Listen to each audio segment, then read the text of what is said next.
BlaqPeso. I'm from G-Town, Gilbert, Arizona.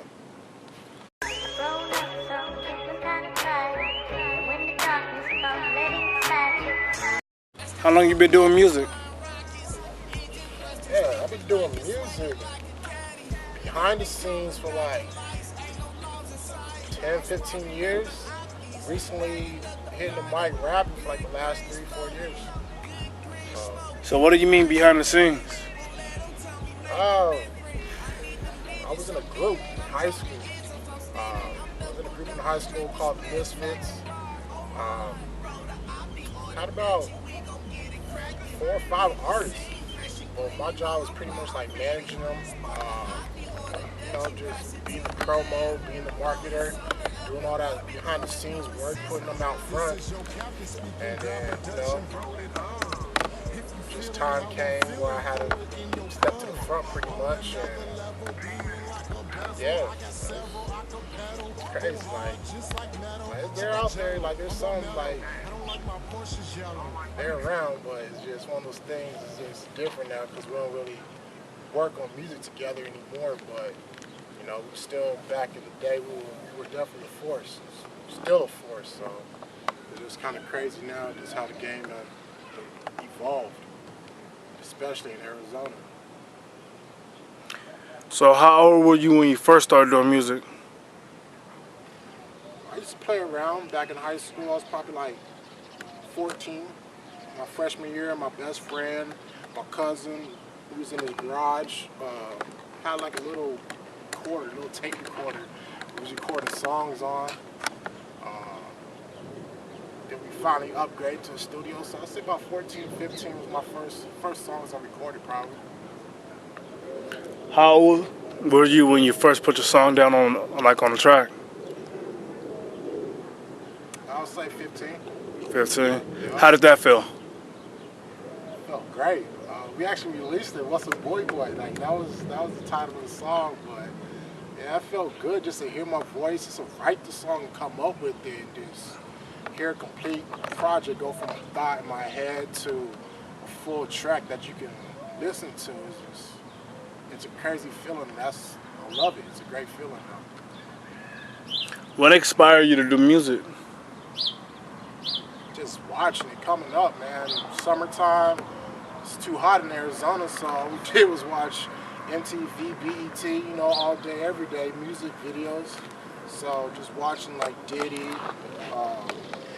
Jay-Z, all them run through the game is just like, damn, let me try this shit. Like this seemed like fun. So it just that lifestyle just got to me. And once we started doing it in high school, it just ran with it.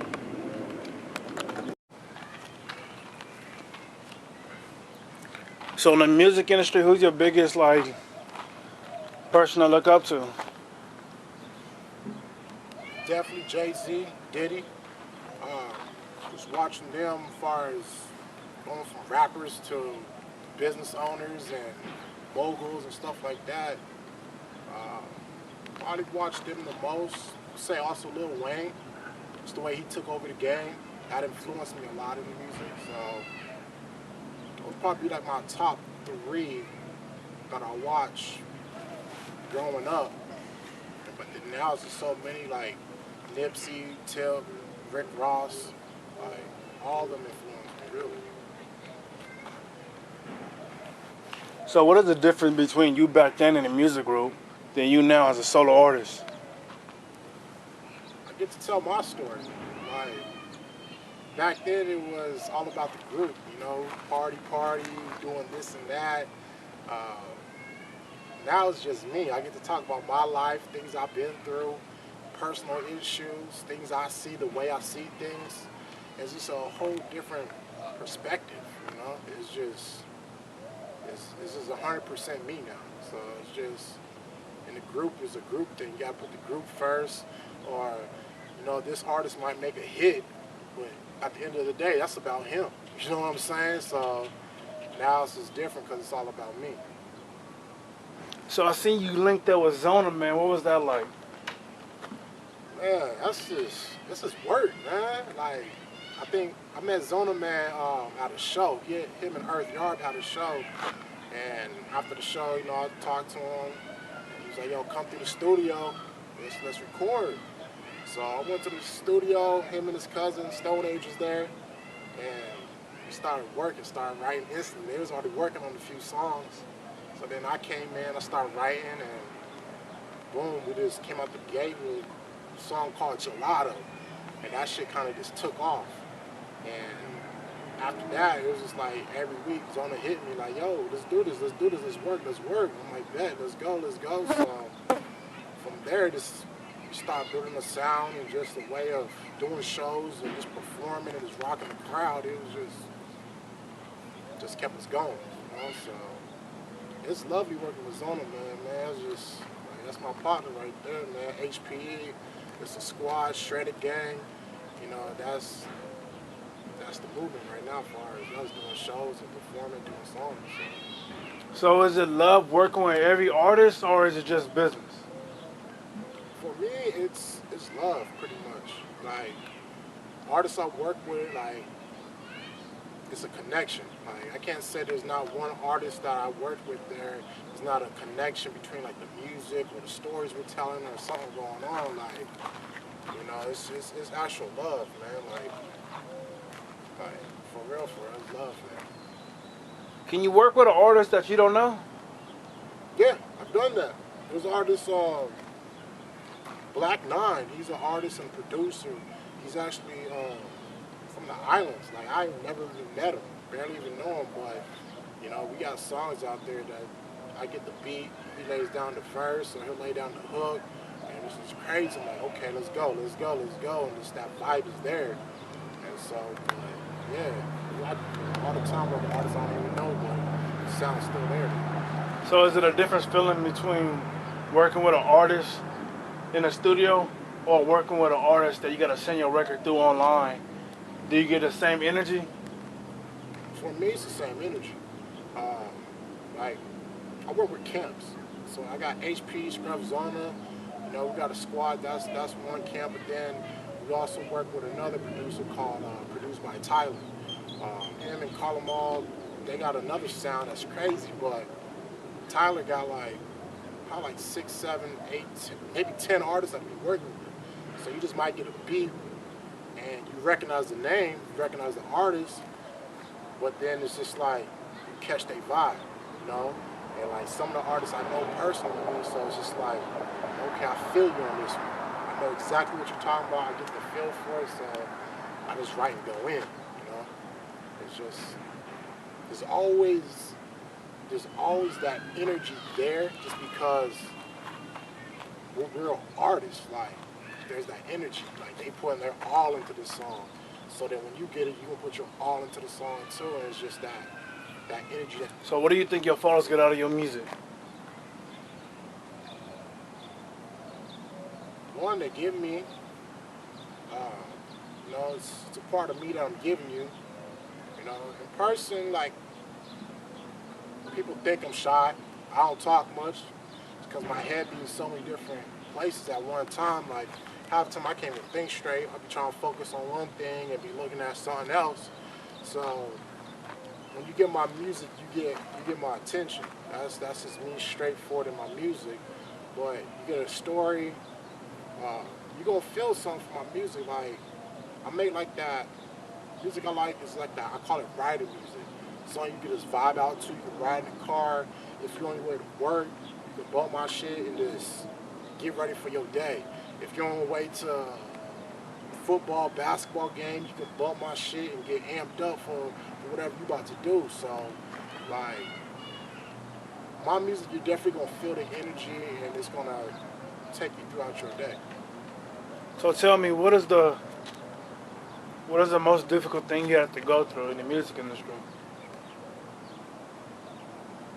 Just dealing with life, Like, I still gotta wake up, go to work, I gotta punch in, it's hard because, you might do a show one night and kill it. Like, the show went crazy, people cheering, people want to meet you, they shaking your hand, like, you getting all this love, and then the next morning you wake up and it's like, boom, I need to hit the studio. Damn, I gotta go to work for 8 hours. You know, that's like, man, like I don't want to. My focus ain't at work right now. My focus is on my music, but I can't be at the music right now. So even like right now at work, man, you might see me with a notepad. You might see me with my headphones in, and I'm at work, but I'm working on my music at the same time. Like I'm gonna get my work done, but hey, I gotta finish this music too at the same time. So that's the hardest part, is just going back and forth. It's kind of like you living like a double life sometimes. Like people at work know me by my government name, but outside everybody know me as Peso. So it's just like it's going back and forth with that. So what are you doing right now to change that? Peso, that's what I'm doing. Every day it's Peso, man. So I surround myself with music. Like at my desk at work, all you're gonna see is Cash for Bounty, C4B, Bounty Hunters. You're gonna see my CDs posted up. You're gonna see business cards. You're gonna see music around me everywhere. My wallpaper, my computer screen is gonna be something to do with music. It's not gonna be work related. It's gonna be music. So I'm always in that environment.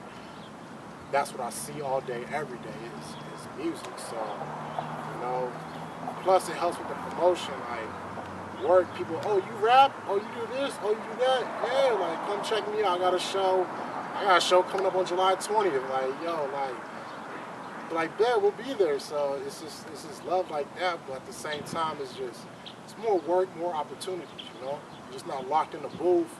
You're out seeing different people every day. People might want to catch your ear. Like I have people come to me, see like something on my desk and be like, oh, you do music?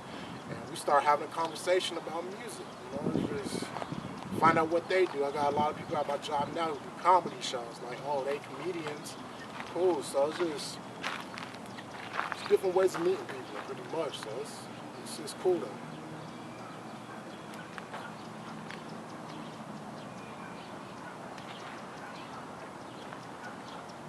So in the next 5 years, where do you think your music's gonna be at? Are you gonna be at a plateau, or are you trying to rise to the greatness?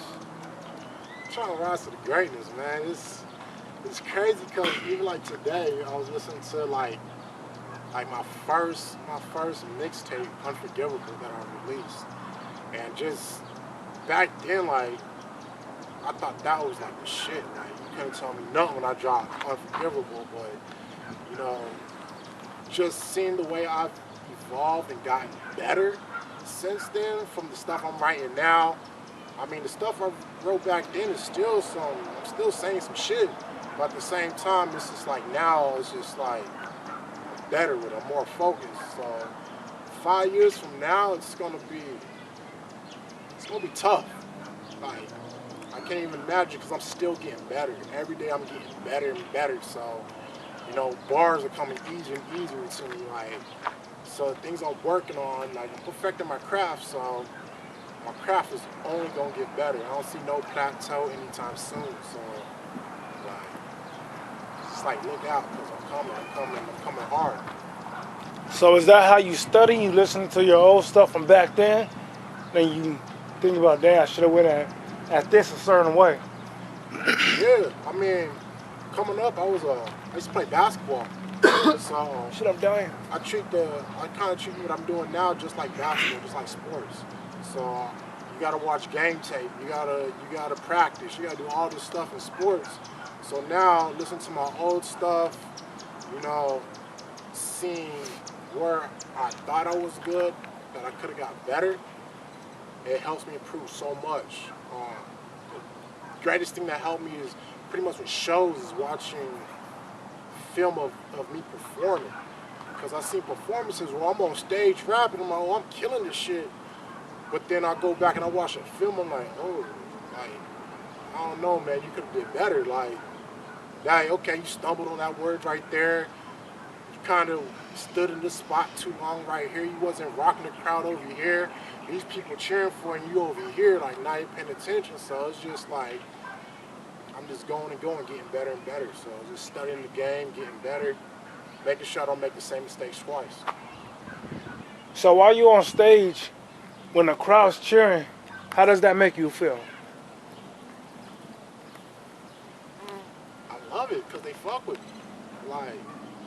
they know the words or they know my parts coming up, it's incredible. Like I had a show where like, I'm rapping and like they know the words and they like getting hype. Kind of makes me get even hyper. Like, okay, yeah, I like your energy right here. I'm gonna boost off that energy right now. So now performing at shows, I'm coming like a fireball with energy, just different showmanship now. It's because I know people's watching, people's listening. When they know my words, when they know peso and they here to see peso, it's like yo, I gotta give them a show. So it's just it gets me going. In real talk, it gets me going. So have you ever had a bad experience on stage? Yeah. Man, I'll say my first show probably like 3 years ago. I had the show coming up, so I wanted to get on stage just to, see what it's like right quick before I hit the big stage. And was performing a song and the beat's going. I'm like, okay, here come the hook. Okay, here comes my verse. And I jumped into the second verse where the song just started and I'm already on the second verse. So I'm rapping the whole second verse. And so I'm like, okay, no biggie, the crowd don't know. Now to spit the first verse. The hook came around again. I'm so lost. Bam, I spit the second verse again.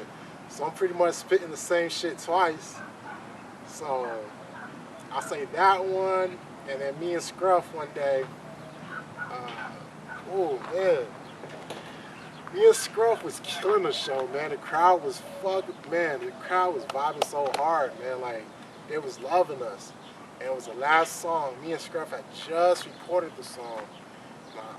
I didn't know my words. I listened to the song, but it was a complicated verse that I had a unique flow to, a lot of words, and I just couldn't remember them all. And definitely got up there and just had to nod my head and try to vibe with it. But the crowd was like, you could tell like they knew. Like, we was killing the show fire, and then I hit that last song and it just dropped out. So I'll probably say those two is the most that stick in my head. So does that inspire you to go harder? Like, yeah. Damn, I don't want to fuck up on this shit. Yeah, now, hey, I learned, like, if I just record a song and I don't know the words, hey, not doing it. I'm not killing the show. I'm going to make sure I know the words. Like, I'm going to practice that, like, 200 times instead of 100 times just to make sure I know what I'm talking about on stage, so. Shit, at least you ain't get nothing thrown at you. Yeah. That would be all bad. Fuck off the stage. That was Scruff, man. We would have had to fuck the whole club up. Hey, real shit. So what is your opinion on the business side of music? Like, you hear a lot of rappers talk about the business side. The biggest influencer right now that was the biggest influencer is Nipsey Hussle. So what is your mindset when you hear about rappers that when they think about music, what do you think? Nowadays, it's all about the business. So, like, you could be doing music, you could be killing the music, but if you ain't about your business, then it ain't adding up, pretty much. Because me, personally, I'm all about the business side. Like, I'm going to make sure my business side is correct before the music side is. So, even last night, man, I'm going through all my, like, I signed up with DistroKid, so I'm going through all that stuff, making sure everything's out. I'm going to the Spotify, making sure, my pages are updated. Like, I didn't know last night I could have a picture on Spotify. I could pick a song for people to listen to for 72 hours. Like, I'm like, I didn't know this, but, you got to stay on top of all that business stuff because that's your promo. That's your music out there. I'm going through all my info last night, finding out which songs people like, which songs people are listening to. So that, like, knowing that stuff, it helps the business. So then, I mean, if you're serious about the music, you gotta know your business. So, it comes down to all that because at the end of the day, pretty much we all trying to get paid. We're all trying to get the BMIs. We're all trying to get our royalties. We're all trying to get paid for the shows. We're trying to do all that. So I want to make sure I'm getting all my pennies pretty much. So if you ain't on your business tip like that, it's pretty much kind of wasting my time. Like if you ain't about your business, your stuff ain't adding up. Yeah, we can do songs together, but I mean, am I gonna make anything off of this song? Like I could be working on my project that's gonna make me some money instead of working with you that's gonna not involve into anything. So it's just where my focus is at. I just want to see people headed in that same direction. Like, you know, we gotta be on the same accord. Like I was saying earlier, when I work with like business, like when I work with Scruff, it's all love, but at the same time, our minds on that same accord. We're trying to get this business done. Like business got to be done first. And I don't know, like I said, like I have to go to work every day, and I can't be at the music 100% of my time like I wish I could. So anytime you wasting my time while I could be working on my music, it's not good. So as an artist, when you meet other artists, do you charge for a verse? Depends who you are. Um, it really depends. Like I said, if you're not about your business, but you really want a verse, yeah, I'm gonna charge you. But if I see where you're going, if you're working on an idea, if you got a dope concept and you got your business and you got a plan what you're trying to do, like, yo, what's this song gonna do for you? Is it gonna promote your album? You know, is this song just a single? Is this song you just playing? It just depends what's going on. So, um, I don't charge.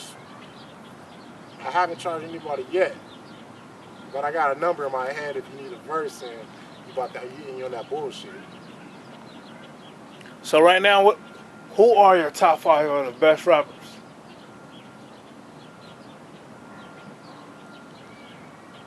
I listen to a lot of music, man. My top five list, you know, I gotta go off records, man. You know, you got Jay-Z.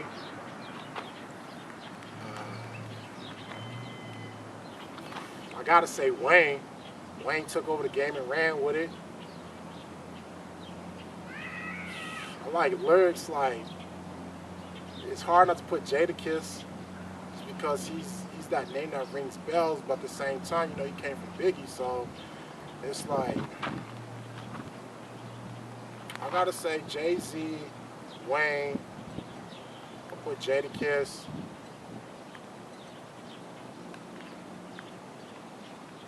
Damn. I say Peso. And personally, for me right now, Nipsey. Nipsey's definitely my top five artists I'm gonna listen to. So I'll say that's my list right there. So if somebody were to go through your phone, listen to your music, what would they hear? BlaqPeso. A lot of BlaqPeso all through my phone. Um, Definitely Nipsey. Got his whole albums on my phone. Um,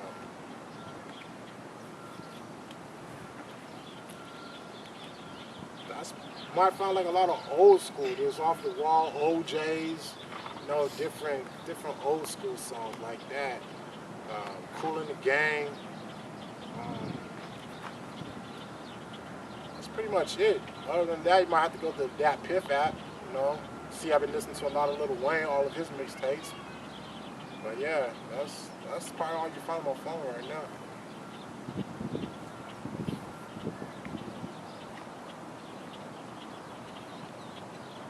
So right now, where can your followers find you at? Everywhere, man. Yeah, Google me, man. Just put BlaqPeso, BLAQPE $O. I'm popping up on your Spotify. I'm in your Apple Music. I'm on your Tidal. I'm on YouTube. I'm on Facebook, Instagram. You know, anywhere, just put it in search, and everything's gonna pop up, man. It's BlaqPeso, BLAQPE $O. You'll see me. June 20th, man, I'm at the Underground, man. Come check me out. Be live at the Underground in Mesa, Arizona, performing live. I got Bonnie G, he'll be with me. I got Scrub Zona, he'll be with me. I got Earth Yarb, he'll be with me. It's gonna be an HPE shredded gang. You know, look out for C4B, Cashful Bounty Hunters. Be coming hard this fall. Got the t-shirts, the sweatshirts on deck. You know, check out the website, cashflowbounty.com. It's just check us out, man. Like, you don't want to miss this. You'll be mad if you miss it. So you're going to want to get on early because too late, it's going to get filled up.